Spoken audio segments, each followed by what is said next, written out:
Саламатсыңар балдар. 9 класста бізде Кыргыз адабияты сабагы. Сабактын темасы Касымалы Жантөштүн өмүрү жана чыгармачылык жолу. Бул сабакты дагы бир нече бөлүмдөргө бөлдүм. Анан мүмкүн болушунча Касымалы Жантөштүн биз окуй турган чыгармаларына байланыштырып, өмүр баянына бөлүмдөрдү түздүм да. Азыр көрсөңөр түшүнөсүңөр. Биринчи бөлүм Касымалы Жантөштүн өмүр баянынын хронологиялык таблицасы. Биринчи сапта жылдар жазылган, экинчи сапта ошол жылдарда болгон белгилүү маалыматтар жазылганын көрдүңөр. Биз дайыма ушундай таблицаларды түзчүбүз. 1904 жыл. Бул Касымалы Жантөштүн туулган жылы. Түп районундагы азыркы Тепке айылында туулган. 1916 жыл. Улуттук боштондук кыймыл, Үркүн, Кытай жерине барат.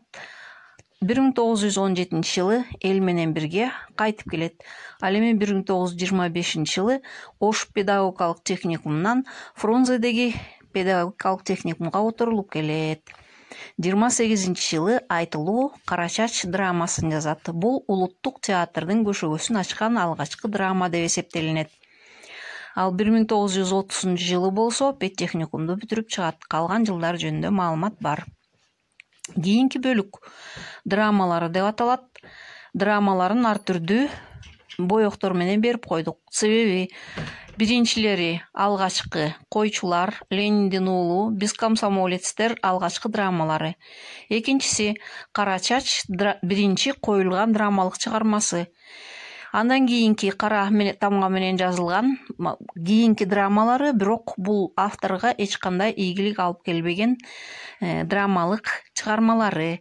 Андан кийин согуш жылдарында жазылган драмаларды жашыл боек менен бердик.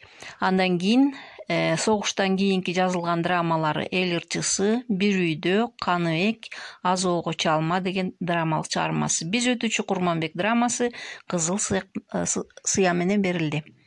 Үй тапшырмалары, прозалары бизде калып калды. Ошондуктан прозаларын, аңгемелери, фантастикасы, повесттери, романдары деген бөлүмдөргө бөлүп, үйдөн ойлонуп, таблица түрүндө же болбосо кластер түрүндө же болбосо схема түрүндө бересиңер. Кыскасы азыркы